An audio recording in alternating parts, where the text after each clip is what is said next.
Hello everyone. Last लेक्चरला आपण पाहिलेलं होतं derivative of A composite functions कसं काढायचं. त्यासाठी आपण त्याचे स्टँडर्ड फॉर्म्युले पाहिलेले होते. त्यामध्ये आपण थोडी एक्झाम्पल्स पाहिलेली होती. आज आपण तोच पार्ट कंटिन्यू करूया. यापुढील राहिलेले एक्झाम्पल्स पाहूया. बघा, फर्स्ट एक्झाम्पल आहे, if y is equal to sec cube of 4x then dy by dx is equal to. First given that y is equal to, आता डेरिव्हेटिव्ह घ्या with respect to x, we get D by D X of y is equal to D by D X of sec cube of 4x. आता सेक cube जो आहे तो फक्त लिहिताना असा लिहा सेक 4x रेस टू 3. आता याचा डेरिव्हेटिव्ह घेताना F of X raise to N नुसार घेणार. काय असणार आहे त्याचं, N into F of X raise to N minus 1 into derivative of F of x. आणि ते एफ ऑफ एक्स काय असणार आहे तुमचा सेक 4x असणार आहे. त्यानुसार लिहिलं इथं बघा तुम्ही 3 into sec 4x raise to 3 minus 1 into D by D X of sec 4x. आता त्या 3 इंटू काय येणार सेक 4x स्क्वेअर इंटू सेकचं डेरिव्हेटिव्ह आता लिहिणार आहे. सेकचं डेरिव्हेटिव्ह काय असतं sec X into tan X. परंतु इथं काय आहे फंक्शन ऑफ फंक्शन आहे, म्हणजेच हे कॉम्पोजिट फंक्शन आहे. काय लिहिणार तुम्ही सेक 4x इंटू टॅन 4x आणि हे फक्त x नसून काय 4x आहे, म्हणजेच ते कॉम्पोजिट फंक्शन आहे एफ ऑफ एक्स आहे म्हणून into D by D X of F of X, म्हणजेच काय लिहिणार आहे तुम्ही 4x लिहिणार आहे. आता 4xचं डेरिव्हेटिव्ह काय येणार आहे 4, त्यामुळे इथे तुम्हाला मिळेल 3 into sec 4x bracket square into sec 4x tan 4x into 4. 3 into 4 is 12.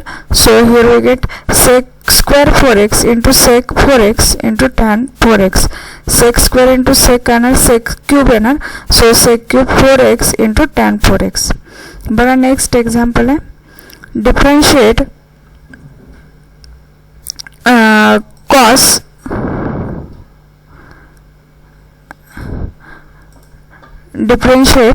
cos x into e raised to x with respect to x. आता पहिल्यांदा दिलेलं फंक्शन y कन्सिडर करा. y is equal to cos x into e raised to x. So differentiate with respect to x, derivative घ्या. काय येणार आहे D by D X of y is equal to D by D X of cos x into E raise to X. वायचं derivative लिहिणार D Y by D X. कॉसचं derivative काय येणार आहे minus sine into X raise to E raise to X into derivative of काय असणार आहे X into E raise to X. आता X into E raise to एक्सचं डेरिव्हेटिव्ह काढताना इथं काय दोघांचं फंक्शनचं प्रोडक्ट आहे.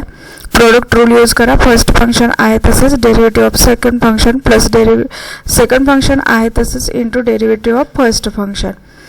आता ई रेस टू एक्सचं डेरिव्हेटिव्ह काय ई रेस टू एक्स, एक्सचं डेरिव्हेटिव्ह 1 इथं मी लिहिलेलं आहे. आता इथं E raise to X common काढा. इथं मिळेल तुम्हाला X plus 1 into E raise to x.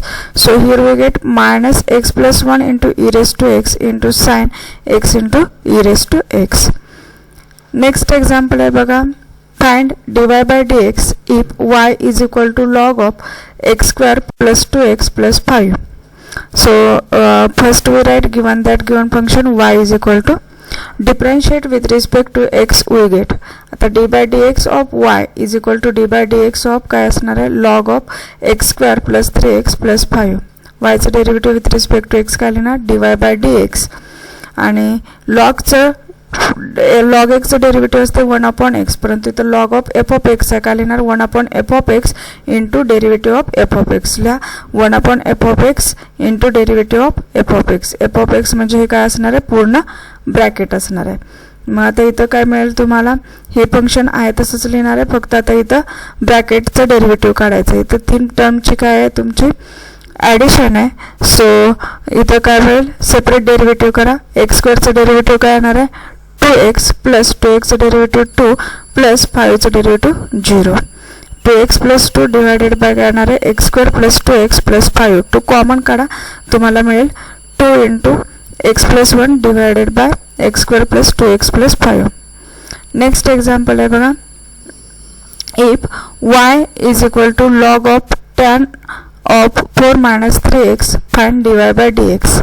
तुम्हाला इथं ओळखता यायला पाहिजे की हे काय कॉम्पोजिट फंक्शन आहे. फक्त लॉग एक्स असतं तर सिम्पल फंक्शन जर असतं, परंतु लॉग एक्सच्या ऐवजी तिथं फंक्शन आहे म्हणून ते काय आहे, कंपोजिट फंक्शन. कंपोजिट फंक्शनला काय करायचं आहे तसंच डेरिव्हेटिव्ह लिहायचं, इंटू काय करायचं त्या फंक्शनचा डेरिव्हेटिव्हनं मल्टिप्लाय करायचं आहे, हे तुमच्या लक्षात यायला पाहिजे. आता differentiate with respect to x we get तर log of F of x, त्याचं डेरिव्हेटिव्ह काय असते 1/f of x into derivative of F of x, आणि ते एफ ऑफ एक्स काय आला तुमचा tan 4 - 3x. So 1/f of X म्हणजेच 1 काय येणार आहे tan 4 - 3x into derivative of F of x. So into derivative of dy/dx of F of X म्हणजेच काय असणार आहे tan 4 - 3x असणार आहे.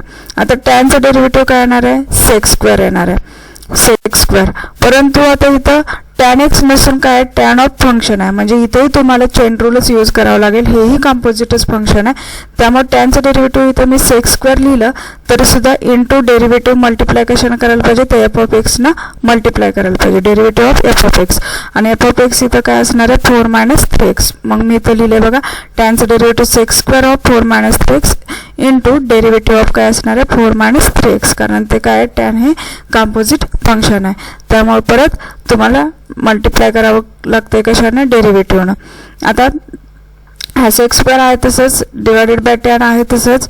आता 4 - 3xचं डेरिव्हेटिव्ह, 4चं डेरिव्हेटिव्ह 0 मायनस 3xचं डेरिव्हेटिव्ह काय येणार आहे -3 येणार आहे. आणि इथं मल्टिप्लाय केल्यानंतर काय येईल -3 into sec² 4 - 3x divided by tan 4 - 3x. Next example आहे बघा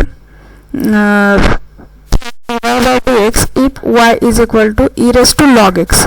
तर e raised to log x असेल तर e raised to x च्या ऐवजी log x आहे, म्हणजेच हे पण कंपोजिट फंक्शन आहे. आता differentiate with respect to x करा, dy/dx of y is equal to dy/dx of e raised to log x.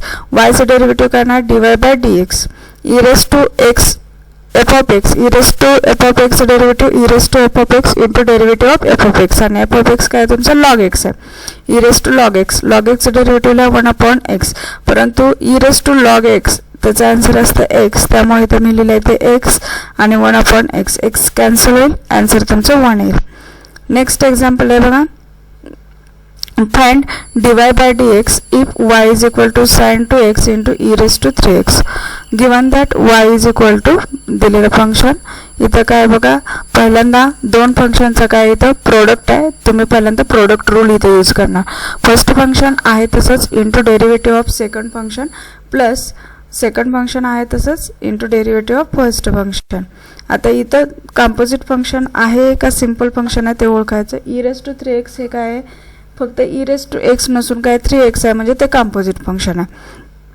आणि त्याचं डेरिव्हेटिव्ह कसं लिहिणार e raised to 3x into derivative of काय असणार आहे f of x म्हणजेच 3x plus e raised to 3x. इथेही तसंच आहे, साइन एक्सच्या ऐवजी काय sin 2x आहे, साइनचं डेरिव्हेटिव्ह cos 2x लिहिणार इंटू डेरिव्हेटिव्ह ऑफ काय लिहिणार आहे 2x आहे. x सोडून दुसरं फंक्शन आलं की ते समजायचं कंपोजिट फंक्शन, त्यामुळे तुम्हाला तिथं इंटू त्याच्या डेरिव्हेटिव्हनं मल्टिप्लाय करावं लागतं. आता इथं काय मिळेल तुम्हाला e raised to 3x into sin 2x 3xचं derivative 3 plus e raised to 3x into cos 2x and 2xचं derivative 2. So here we get 3 into e raised to 3x into sin 2x plus 2 into e raised to 3x into cos 2x. e raised to 3x common काढा, आतमध्ये राहील 3 into sin 2x plus 2 into cos 2x. या पद्धतीनं तुम्ही examples जे आहेत composite फंक्शनची ते तुम्ही सोडवू शकता. ही आपण 10 एक्झाम्पल्स पाहिलेले आहोत, याचं तुम्ही प्रॅक्टिस करा आणि मी तुम्हाला एक्झरसाइजला जे एक्झाम्पल देते तेही तुम्ही सोडवून पहा. So today we stop here.